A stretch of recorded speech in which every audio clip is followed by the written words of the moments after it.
The night the dog wouldn't stop barking. It started with a sound, sharp, desperate barking that cut through the thick silence of the night.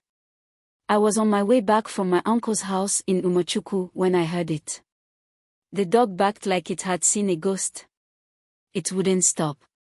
It sounded so urgent, so desperate. Curious and a little uneasy, I followed the sound.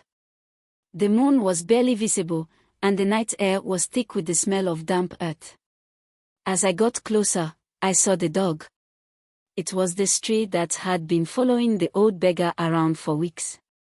The poor old man, CHUK'MA, was a beggar who could barely see. But despite his hardship, he had a kind heart.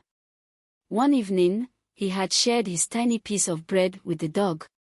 Since then, the dog never left his side. But tonight, something was wrong. The dog stood at the edge of a deep, dark hole, barking like mad. I ran over and peered inside. My heart nearly stopped. Baba was down there. His frail body was twisted awkwardly, his hands clawing at the dirt walls of the pit. He was alive, but barely. His voice was weak, shaky. "Help me, please," he whispered. Fear gripped me. The hole was too deep for me to pull him out alone.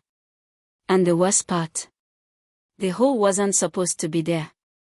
Just yesterday, this spot was solid ground. Had the earth swallowed him whole? How long had he been down there? The dog wouldn't stop barking. It barked and barked, like it knew help would come if it kept going. The night stretched on, and the shadows around me seemed to move. A cold chill ran down my spine. What if something else was down there with him? Then, from the distance, I saw lanterns swinging. Someone else had heard the barking.